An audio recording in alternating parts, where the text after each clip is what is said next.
Кожного року, 9 травня, на Червоній площі знову гримлять гусениці. Лунають гасла про «можемо повторити». На трибунах – ветерани, чиновники і нові символи історичної місії. У прайм-таймі показують заводи, що киплять у 3 зміни, риторики мобілізації, апеляції до індустріальної величі Радянського Союзу. Ностальгія за сильною державою, коли п'ятирічки з нуля будували по 1500 підприємств, коли сталь лилась рікою, а заводи під час Другої світової штампували десятки тисяч танків. Наче достатньо лише знову затягнути паски, закрутити суспільство сильніше, і машина імперії знову рвоне вперед так само, як і у 1930-х. Але за минулими темпами зростання стояла не романтика індустріалізації, а зовсім інша реальність. 97% селян загнали в колгоспи. 1 мільйон людей пройшли через систему ГУЛАГу. Робітників законодавчо прикріплювали до заводів, а свободу пересування обмежували паспортною системою. У 1937-38 роках лише за офіційними даними Радянської комісії під час Великого терору розстріляли понад 681 тисячу людей. Це була економіка, що працювала не на інновації, а на страху, не на конкуренції, а на зачинених кордонах, не на ефективності, а на ізоляції та демографічному резерві величезної країни. Сьогодні ж спроба повторити відбувається в інших умовах. Росія входить у війну зі старіючим і скорочуваним населенням, із фертильністю на рівні близько 1,37 дитини на жінку, із від'ємною демографією та масовою еміграцією молодих фахівців. Її промисловість значною мірою залежить від імпортних компонентів, а військове виробництво часто спирається на радянські запаси, що поступово вичерпуються. Фінансування війни тримається на нафтовій ренті, яка коливається разом із світовими цінами, тоді як військові витрати зростають до рівнів близько 10% ВВП. Резерви скорочуються, а інфляція змушувала Центральний банк підняти облікову ставку до історичних максимумів, що фактично призупинило кредитування бізнесу. Російські зет-патріоти вимагають мобілізаційної економіки та апелюють до образу мобілізаційної наддержави, але немає тих структурних опор, на яких вона колись трималася. Ані демографічного запасу, ані технологічної самодостатності, ані інституційної вертикалі. Чи можна відтворити модель, що існувала в умовах закритої тоталітарної системи у відкритій глобалізованій економіці 21-го століття? І якщо форма копіюється, але фундамент інший, чи не перетворюється така мобілізація на процес, який виснажує країну і пожирає ресурси швидше, ніж їх встигають відтворювати? Сучасна війна – це вже не тільки про кількість металу, танків чи снарядів. Це про те, як швидко ви отримуєте інформацію та ухвалюєте рішення. Чи є у вас для цього стабільний зв'язок? І якщо дивитися ширше, одна з причин, чому Росії складно нав'язати свою модель, у тому, що ми, українці, виявилися значно гнучкішими технологічно, особливо в речах, пов'язаних зі зв'язком. Для Збройних сил України Starlink у цій війні є критичною річчю. Це і стабільний інтернет на лінії фронту, і координація між військовими та підрозділами на полі бою, і управління дронами для ураження ворога. Але сам по собі Starlink – це ще не зовсім про мобільність. Його потрібно правильно закріпити, захистити і зробити так, щоб він працював без зайвих клопотів. Саме для цього існує Adaptis Mini-Kit для Starlink. Це комплект, завдяки якому термінал Starlink зручно використовувати під час щоденних поїздок на авто, у польових умовах або просто у подорожах туди, де зв'язок потрібен завжди і де немає мобільного покриття. Комплект Adaptis захищає Starlink від пилу, вологи і ударів. Він стійкий до руху на високій швидкості. Starlink чудово працює в умовах поганої погоди, під час снігу чи дощу. Завдяки магнітам комплект швидко і надійно кріпиться на авто без втручання у конструкцію. Встановити комплект можна самостійно, усього за 5 хвилин. Незалежно від того, хто ви і що робите, захищаєте країну на передовій чи допомагаєте евакуюватися цивільним із прифронтових міст та сіл, працюєте під час руху чи просто подорожуєте. Коли ви в дорозі, важливо мати зв'язок, на який можна покластися. Знайдіть Adaptis Mini-Kit за посиланням в описі і пам'ятайте, що свобода дій у дорозі неможлива без свободи зв'язку. Радянська мобілізаційна економіка – це модель господарювання, за якою держава повністю підпорядковує економіку своїм військово-промисловим цілям. Часто її міфологізують як ефективну систему, що нібито забезпечила СРСР прискорену індустріалізацію та перемогу у війні, а пізніше ще створила атомну бомбу. Однак реальність полягала в тотальному державному контролі, репресіях і примусі, які дозволяли досягати успіхів ціною людських страждань. Більшовики започаткували радикальний демонтаж економіки Російської імперії, який завершився переходом до централізованої планової системи наприкінці 1920-х. Ще до першої п'ятирічки 1928-32 рік держава націоналізувала майже всю промисловість і сферу послуг, запровадивши директивне планування виробництва. Центральний орган – Держплан встановлював для підприємств жорсткі виробничі плани, квоти та фіксовані ціни, замінивши вільний ринок розрахунками згори. Приватний сектор практично знищили. До 1940 року близько 97% селянських господарств об'єднали в колгоспи, що означало повну ліквідацію приватної власності на землю та засоби виробництва. Торговельні та ремісничі приватні ініціативи також згорнули, підпорядкувавши всю економічну активність Держплану. Централізоване планування дозволило спрямувати ресурси в пріоритетні галузі, передусім важку промисловість і військовий сектор. Плани Сталіна вимагали фантастичних темпів зростання. Загальний промисловий випуск планували збільшити за 5 років на 250%, а виробництво у важкій промисловості – на 330%. По всій країні будувалися нові заводи й індустріальні центри. Так, у межах першої п'ятирічки 1928-32 роки збудували 1500 великих підприємств. Наприклад, автомобільні «Москвич» і «ГАЗ», Магнітогорський і Кузнєцький металургічні комбінати, Сталінградський та Харківський тракторні заводи. Водночас такі темпи індустріалізації були настільки надмірними, що неминуче призвело до диспропорції, оскільки 86% інвестицій у промисловість йшли в важку індустрію – металургію, машини, оборону, тож утворився хронічний дефіцит споживчих товарів – від одягу до продуктів харчування. Радянська пропаганда звітувала про перемоги п'ятирічок, але замовчувала, що планові показники часто досягалися за рахунок порушення балансу економіки та падіння рівня життя населення.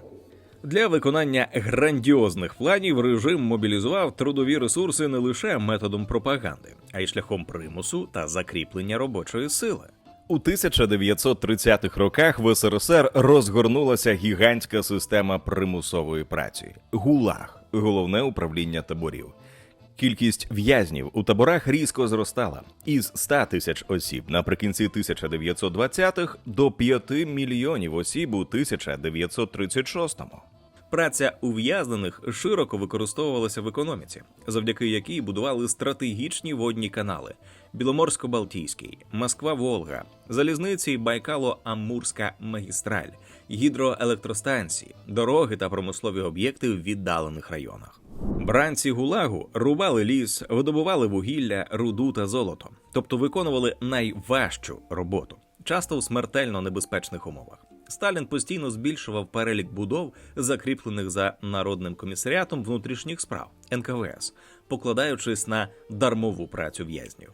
Таборові пайки були мізерними, умови нелюдськими, тому смертність від виснаження і хвороб серед ув'язнених була дуже високою. Таким чином, радянська індустріалізація значною мірою будувалася руками невільників, ресурс, який режим вважав необмеженим і витратним матеріалом.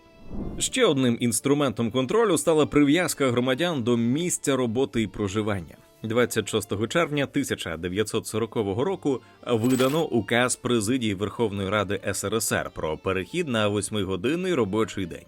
семиденний робочий тиждень і заборону самовільного залишення робітниками і службовцями підприємств та установ. Відтепер працівник не мав права звільнитися або змінити місце роботи без дозволу. Такі дії прирівнювали до кримінального злочину. Робоче місце стало не просто контрактом, а зобов'язанням перед державою. За найменші порушення трудової дисципліни, запізнення чи прогули теж запровадили суворі покарання, виправні роботи, утримання частини заробітку та навіть позбавлення волі. Лише у 1942 році за порушення трудової дисципліни притягнули 1 мільйон 300 тисяч осіб, із них близько 300 тисяч потрапили до в'язниць. Фактично, сталінська індустрія трималася на напіввійськовій дисципліні. Працівники працювали довше, без права звільнення, під загрозою тюремного покарання. Паралельно влада обмежила свободу пересування населення. Ще у розпал колективізації в грудні 1932 року запроваджено внутрішні паспорти із системою прописки. Мета цього нововведення – зупинити масовий відтік голодуючих селян до міст і прив'язати їх до колгоспів, просто не видаючи паспорти сільським мешканцям. Без паспорта селянин не міг легально покинути село. Це наче відновлення кріпосної залежності, лише у новій формі. Паспортна система від самого початку була інструментом репресій та зачистки населення під час голоду 1932-33 років. Влада очищала міста від соціально шкідливих елементів – жебраків, безробітних, розкуркулених селян і повертала їх під нагляд у села. Радянська держава тримала під контролем переміщення мільйонів громадян. Селяни десятиліттями залишалися прикріпленими до землі, а робітники – до заводів. Вільної міграції фактично не існувало, що дозволяло скерувати робочу силу туди, де цього вимагав план, і перешкоджати втечі людей від голоду чи важкої праці.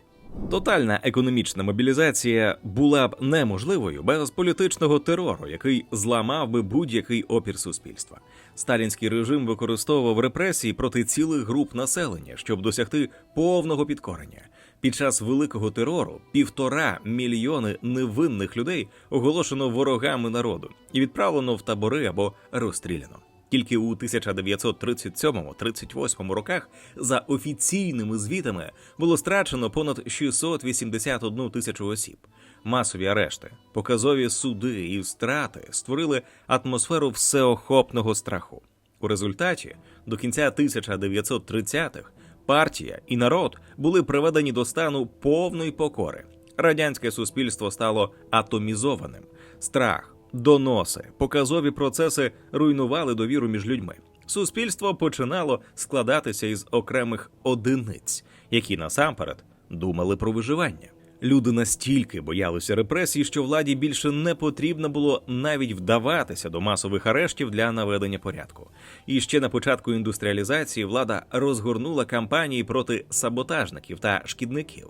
Під ці ярлики потрапляли інженери, менеджери і навіть звичайні робітники, якщо робочий план не виконувався. Відомі приклади – Шахтинська справа, 1928 чи процес промпартії, 30-й рік, коли спеціалістів звинуватили у навмисному зриві планів і суворо покарали. Такі показові процеси мали подвійний ефект. Усували реальних або уявних критиків режиму та залишали інших управлінців у постійному страху. Керівники підприємств розуміли, що за невиконання плану їх можуть оголосити ворогами народу. Це стимулювало виконувати або навіть приписувати зайві відсотки до планових показів будь-якою ціною, спотворюючи статистику і якість продукції. Складовою мобілізаційної моделі була політика автаркії, тобто максимальної економічної самодостатності держави. Сталін свідомо готувався до обложеної фортеці. У перші п'ятирічки 1928-37 роки радянське керівництво проводило курс на економічну автаркію. Прагнуло звести зовнішню торгівлю до допустимого мінімуму, незважаючи на потенційні вигоди від імпорту чи експорту. Промовистим гаслом тих років був принцип «імпорт машин сьогодні заради відмови від імпортів завтра». На практиці це означало: СРСР закуповував за кордоном промислове обладнання і технології в кінці 1920-х, на початку 30-х, щоб якнайшвидше налагодити власне виробництво всього необхідного і надалі не залежати від світового ринку. Радянська мобілізаційна економіка дійсно досягла певних результатів. СРСР перетворився з аграрної країни на індустріальну наддержаву за короткий термін, зміг озброїти армію і витримати надзвичайне навантаження війни. Однак плата за ці успіхи була колосальною, а сама модель виявилася нежиттєздатною у довгостроковій перспективі.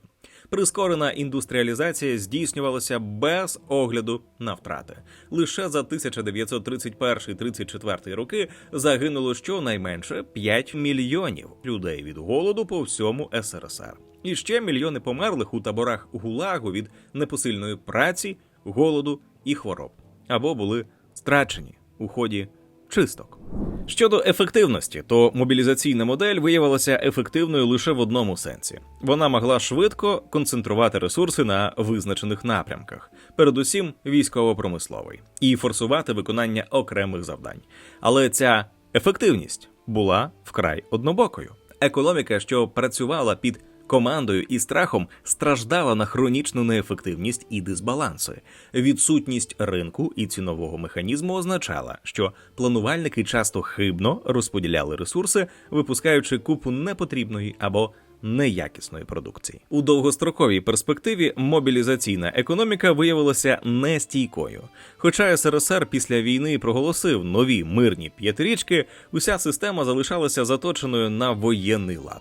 Значну частину ресурсів держава спрямовувала на військово-промисловий комплекс, через це інші галузі, зокрема виробництво товарів для населення, хронічно недофінансовувалися і відставали в розвитку. До 1980-х років така модель призвела до глибокого економічного застою. Лише за період 1988-1990 років СРСР витратив на військово-промисловий комплекс 766,6 мільярдів доларів, за оцінками в перерахунку на ціни 23-го року. Порівняно із 2 трильйонами 347 мільярдами доларів у Сполучених Штатах Америки. Наприкінці радянської доби підприємства щороку штампували тисячі ракет, танків і літаків, але держава вже не могла оплачувати таке виробництво. Командна економіка, розрахована на гонку озброєнь, вичерпала себе. І з переходом до ринкових відносин вона буквально розсипалася. Бо ані приватні власники, ані державний бюджет не могли далі нести мобілізаційні надлишки. У повоєнний період СРСР мав потужний демографічний потенціал. Після Другої світової війни відбувся так званий бебі-бум. У 1950-60-х роках сумарний коефіцієнт народжуваності стабільно перевищував 2,8 дитини на жінку, що суттєво вище за рівень простого відтворення населення у 2,1. Крім того, структура населення характеризувалася значною часткою молоді. Існував і так званий селянський резерв. Значна частина населення залишалася у селах. Згідно із переписом 1958 року 52% населення, звідки державі було легше черпати людські ресурси для армії та промисловості. Натомість сучасна Росія зіткнулася із протилежною ситуацією. Її населення старішає і скорочується. Народжуваність уже багато років нижче рівня відтворення. Коефіцієнт фертильності близько 1,374 дитини на жінку. Це станом на початок 26-го року. При необхідному мінімумі 9,1. І кількість смертей щорічно суттєво перевищує число народжень. Лише за 2025 рік, за попередніми підрахунками, смертність перевищила народжуваність приблизно на 300 тисяч осіб.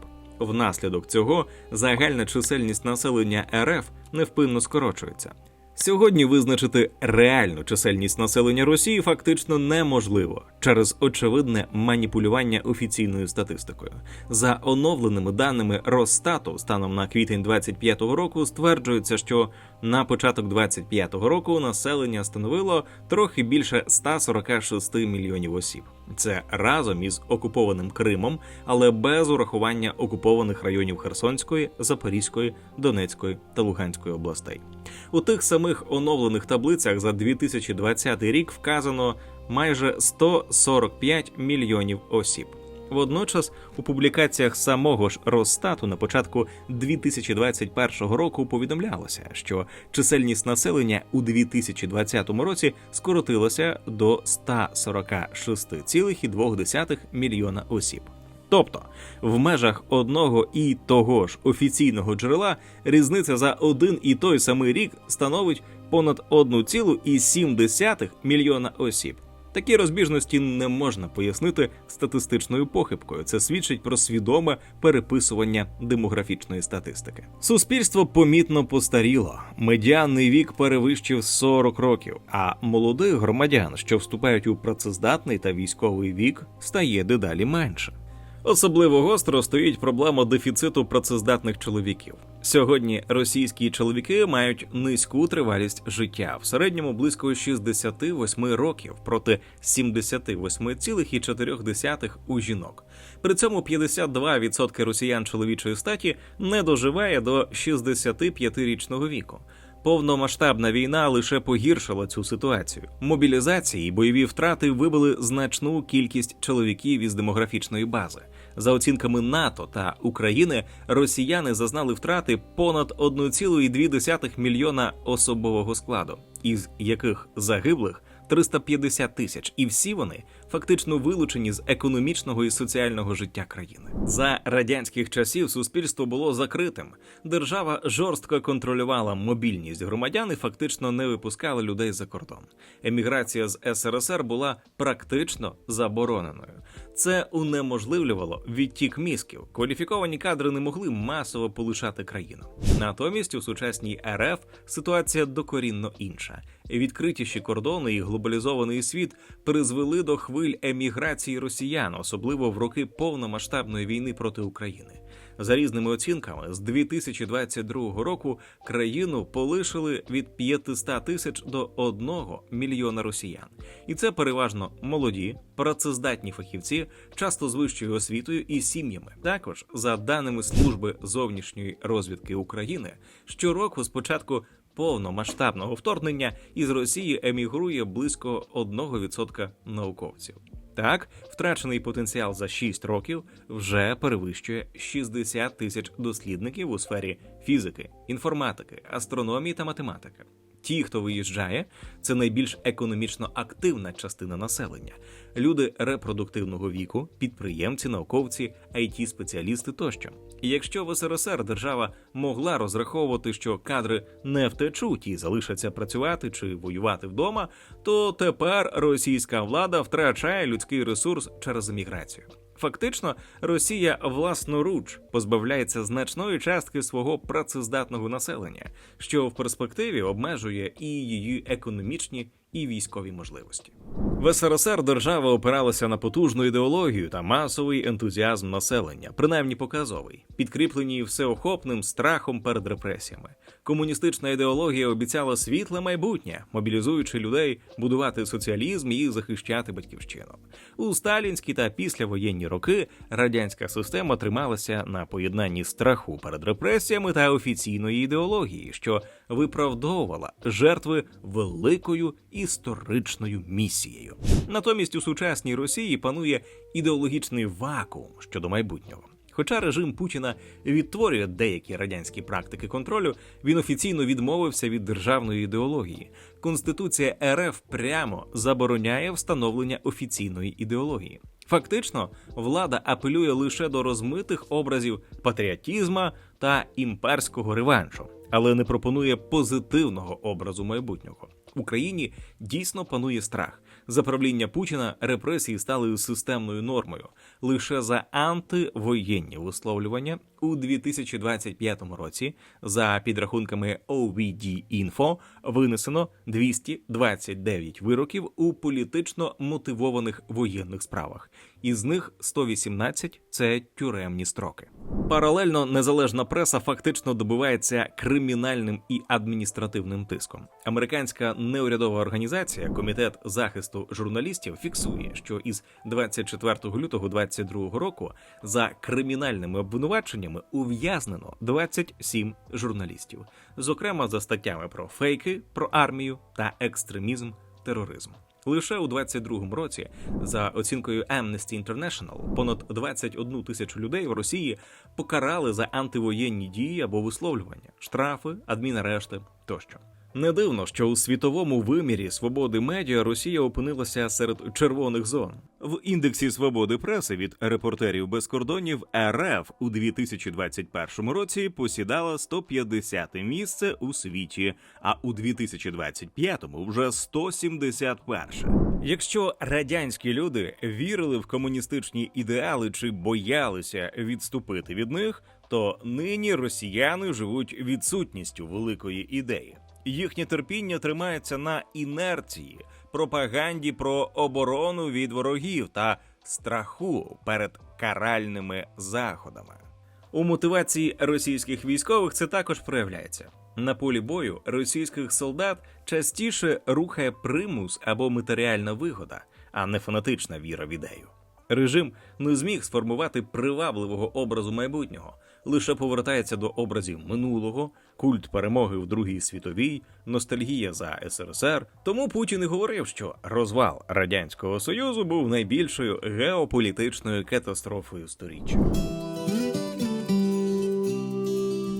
У 1930-х роках СРСР здійснив безпрецедентну індустріалізацію, яка кардинально змінила структуру економіки. Між 1928 і 1940 роками виплавка сталі зросла із 4 мільйонів до 18,3 мільйонів тонн.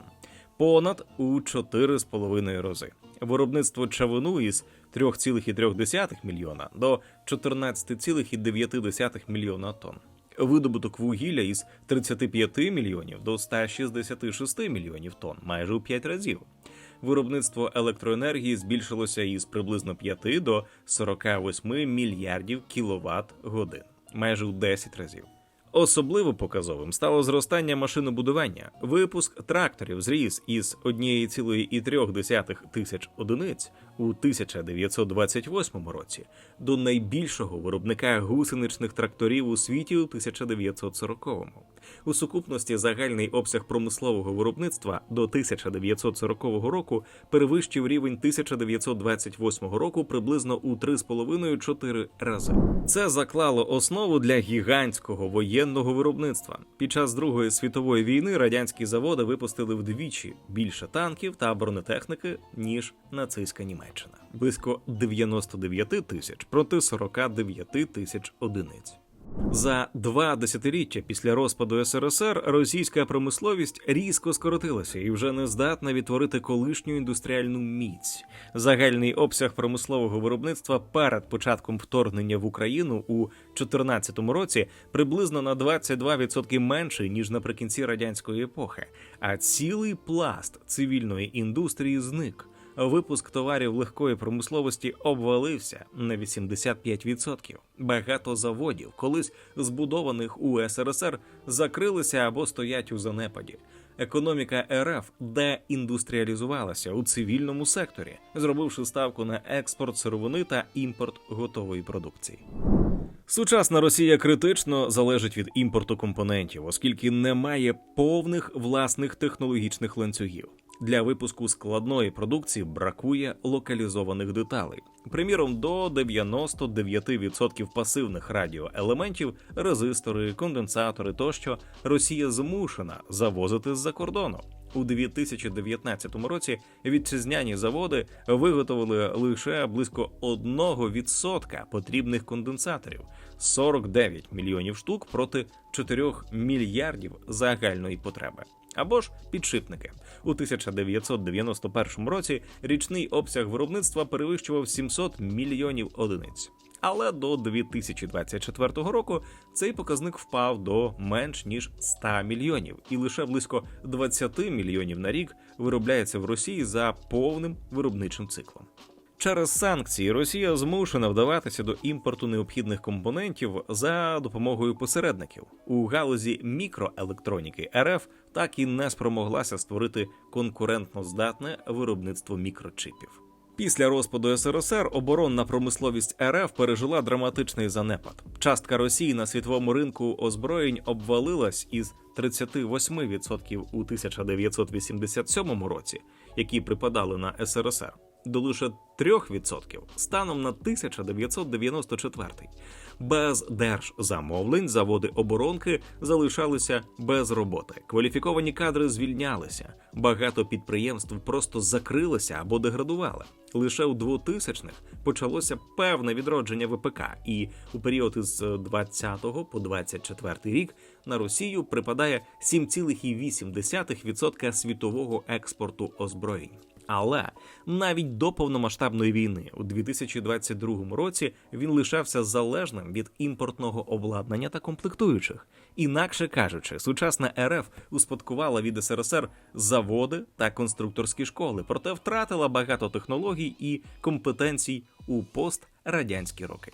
Оборонна промисловість Росії сьогодні не може обійтися без західних технологій та деталей. У кожному зразку російського озброєння, знайденому на полі бою в Україні, виявлені імпортні електронні складники, здебільшого виробництва компаній Заходу. Санкції суттєво ускладнили доступ до них, але не усунули його повністю. РФ продовжує діставати потрібні мікросхеми та прилади через треті країни, а також збільшила імпорт із дружніх держав. У довоєнний період з 21 по лютий 22 Росія імпортувала критичних компонентів в середньому на 3,21 мільярда доларів щомісяця. Після введення санкцій імпорт впав на 47,5%. Але вже в другій половині 22 року почав відновлюватися. У 23-му році середній щомісячний імпорт становив 2,29 мільярда доларів, лише на 28,8% нижче довоєнного рівня. У виробництві зброї росіяни залежать від імпортного верстатного парку та електроніки, без яких наростити випуск високоточної техніки неможливо.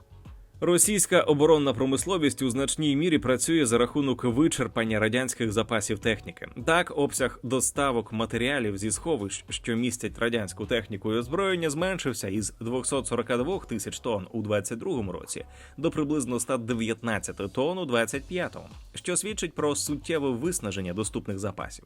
До того ж, станом на жовтень 25-го року ОСІНТ дослідження показують, що Росія вичерпала понад половину своїх довоєнних запасів бронетехніки та артилерії, включно з основними бойовими машинами, що зберігалися на складах. В умовах дефіциту сучасної техніки Москва змушена була реанімувати і вводити в стрій старі моделі бронетехніки, включно з машинами радянських поколінь. Наприклад, реактивацію бачать у танках Т-72 і Т-80, а також у використанні деяких Т-54 і Т-55, що почали виробляти іще наприкінці 1940-1950-х років. Тому сучасна РФ воює не лише сучасною технікою, але й значною мірою з технікою і боєприпасами, створеними ще в радянський період, дедалі більше виснажуючи цю спадщину і залежачи від її подальшого використання, а також реконструкції та ремонту застарілих зразків. Мобілізаційна економіка – це далеко не лише про більше снарядів. Насправді йдеться про повну технологічну автономність, здатність самостійно виробляти всю номенклатуру потрібної продукції, чого Росія нині не має. Радянський Союз у свій час створив значною мірою самодостатню індустріальну систему, тоді як сучасна РФ критично залежна від зовнішніх технологій.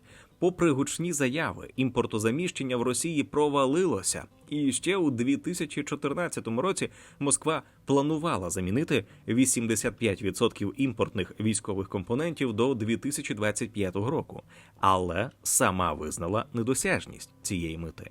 Наочно про залежність РФ свідчить те, що без західних комплектуючих вона змушена шукати допомоги з-за кордоном – від закупівлі іранських дронів до отримання північно-корейських боєприпасів.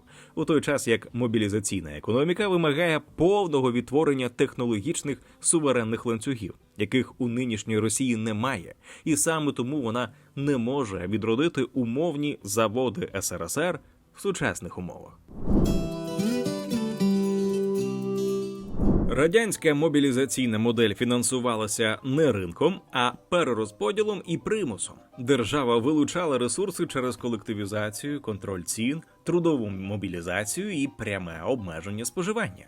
За оцінками ЦРУ, у 1965-85 роках військові витрати СРСР стабільно сягали близько 15-16% радянського ВНП. Це був рівень економіки постійної воєнної готовності, де цивільний сектор свідомо жертвувався заради оборони. Водночас у США цей показник у той самий період був значно нижчим, переважно на рівні близько 5-7% ВНП. Сучасна Росія не має ані такої закритості, ані механізму тотального внутрішнього перерозподілу. Її головне джерело фінансування війни – сировинна рента. У 2024 році доходи РФ від експорту нафти і газу перевищили 11 трильйонів рублів. Це майже 119 мільярдів доларів. У 2025 році доходи від нафти і газу впали на 24%, до найнижчого рівня із 2020 року – 8,48 трильйонів рублів. Це 101,5 мільярд доларів. Через падіння цін на нафту і зростання рубля. Водночас військові витрати стрімко зростають. У 2022 році оборонні видатки становили близько 6% ВВП, і вже у 2025 році, за оцінками німецької розвідки, військові витрати могли сягати близько 10% ВВП. 13,5 трильйонів рублів – це орієнтовно 161,5 мільярд доларів. У проєкті бюджету на 26 рік також передбачено значні оборонні видатки. Передбачається близько 13 трильйонів рублів, що свідчить про збереження високої частки коштів на війну. Резерви теж не безмежні. Після заморожування близько 300-350 мільярдів міжнародних резервів Центрального банку РФ країнами Заходу, передусім державами G7, Європейським Союзом та їхніми союзниками на початку 2022 року, країна втратила доступ до значної частини фінансової подушки. Більшість цих коштів, понад 200 мільярдів євро, зберігалися в Європі, зокрема через бельгійський депозитарій. Фонд національного добробуту, який мав бути страховкою на кризові періоди, у 22-24 роках активно використовувався для покриття дефіциту бюджету. Згідно з оцінками, на початку війни, травень 22-го, ліквідні активи фонду, тобто доступні для швидкого використання кошти у валюті, золоті та рублевих депозитах, оцінювалися приблизно у 148 мільярдів доларів. Але до початку 2025 року вони зменшилися більш ніж у 4 рази, до близько 35 мільярдів доларів. Одночасно уряд дедалі більше покладається на внутрішні запозичення та друк рубля, що разом із значними державними військовими витратами сприяло високій інфляції, яка суттєво перевищувала цільові показники. За даними МВФ, інфляція в Росії впродовж 22-25 років спадала із 11,9% до 7,6%, що вище офіційної цілі Центрального банку – у 4%. У відповідь Центральний банк РФ піднімав облікову ставку до рекордних рівнів, а з листопада 2024 року по червень 2025 року вона сягала 21%. Найвищої з початку війни та найвищої в сучасній історії Росії, щоб стримати ціновий тиск, і лише наприкінці 25-26 років почався повільний цикл пом'якшення до нинішніх 15%. Але і це високий рівень облікової ставки, який унеможливлює кредитування бізнесу банками через високу вартість кредитів. Щодо валютного курсу, рубль пережив значну волатильність, тобто різкі і часті коливання валютного курсу, і штучне втручання Центробанку та державних механізмів у період війни. Після початку вторгнення у 22-му році рубль різко девальвував. Курс падав із приблизно 75-80 до 133 рублів за долар США. Але потім вжиті заходи стабілізували курс. У 2023 році рубль залишався слабким, інколи перевищуючи 100 рублів за долар США. У 2025 році вразив зміцнення на рівні нижче 80 рублів за долар. Частково завдяки жорсткій монетарній політиці, тобто різкому підвищенню облікових ставок і обмеженню доступу до кредитів та валютним інтервенціям, коли Центральний банк продає або купує іноземну валюту, щоб впливати на курс. Але це зміцнення мало ознаки штучного підтримання курсу і не відображало довгострокову економічну стійкість. На 2026 рік очікується середній курс близько 85 рублів за долар, що також відображає певну підтримку рубля через політику регулятора та контроль над валютним ринком. Радянська модель могла ізолювати економіку від світу, примусово обмежити споживання і перерозподілити ресурси без альтернатив. Росія ж інтегрована в глобальну фінансову систему, залежна від експорту енергоносіїв та імпорту технологій. Частка нафти і газу у федеральних доходах у 2021 році становила 45%, тобто бюджет структурно залежить від зовнішньої кон'юнктури. Сировинна рента – це не мобілізаційний ресурс, а циклічний. Вона залежить від світових цін, логістики, санкцій та доступу до ринків. Коли ціни високі, бюджет профіцитний. Коли падають, виникає дефіцит, який доводиться латати резервами або друкарським верстатом. Саме тому нинішня російська модель – це не відтворення радянської мобілізації, а її фінансовий симулятор. Замість структурної автономії – бюджетна залежність від бареля. Межа цієї моделі не ідеологічна, а арифметична. Рента не зростає безкінечно, резерви тануть, витрати на війну фіксовані або зростають, а цивільний сектор недоінвестований. СРСР міг десятиліттями тримати економіку у стані хронічного дефіциту, бо контроль був тотальним. Росія намагається воювати в умовах відкритої економіки, старіючого населення і обмеженої фінансової бази. СРСР був тоталітарною централізованою системою з жорсткою вертикаллю влади та обов'язковим плануванням, яке мало нормативний і безальтернативний характер. Ресурси розподілялися із центру, а виконання рішень контролювали як адміністративні, так і партійні структури. Сучасна Росія має формально схожу вертикаль, але ефективність управління та розподілу ресурсів є набагато слабшою через системну корупцію, слабкі інститути та ручне управління. Це підтверджують незалежні міжнародні рейтинги. За індексом сприйняття корупції від Transparency International Росія за результатами 2025 року посіла 157 місце зі 182 країн.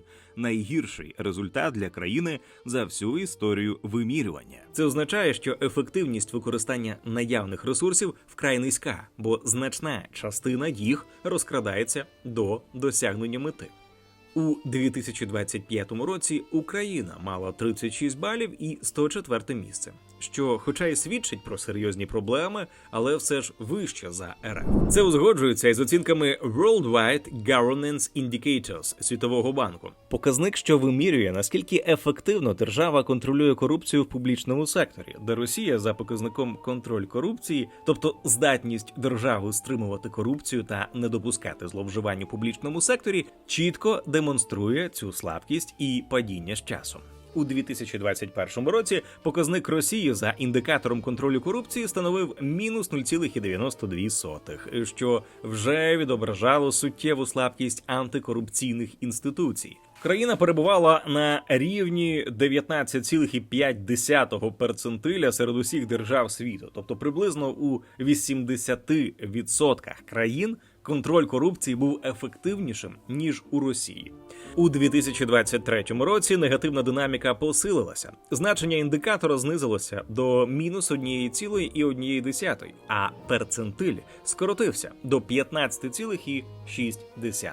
Це означає, що лише близько 16 країн світу продемонстрували гірші результати у сфері контролю корупції, ніж РФ. Таким чином, йдеться не про формальне статистичне коливання, а про системне погіршення ситуації, що свідчить про подальше ослаблення інституційної спроможності запобігати зловживанням і неефективному використанню державних ресурсів.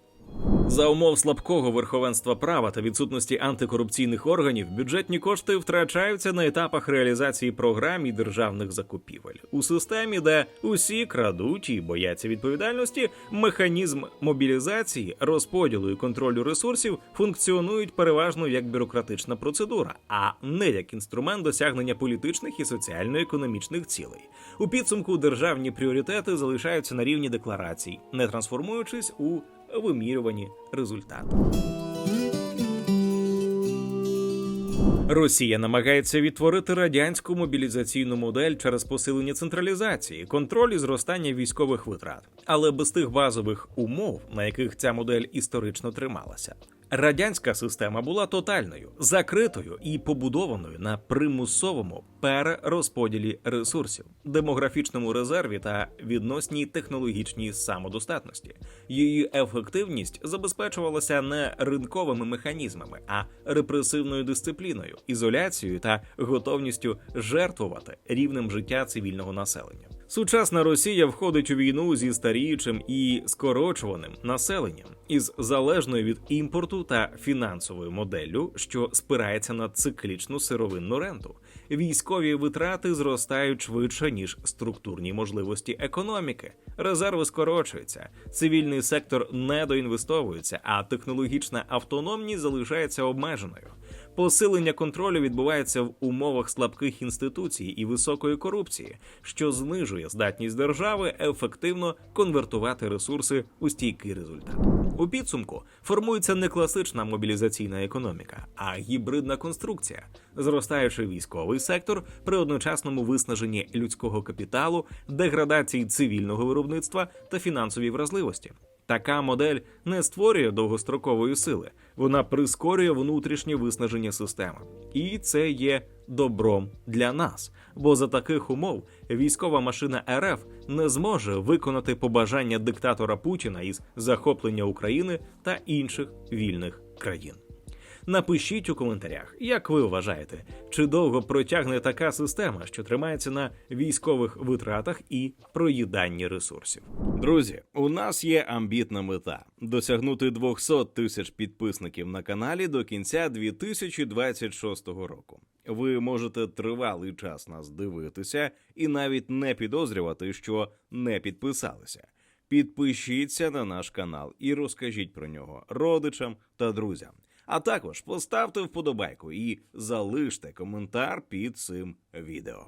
Ми дякуємо усім жертводавцям, патронам та спонсорам на Ютубі. Кожна ваша гривня наближає в Україні економічне процвітання та добробут. Адже ми не просто робимо відео, а просвіщаємо виборців, які обиратимуть справжніх реформаторів. Допоможіть нам у цьому. Посилання про підтримку ціни держави в описі.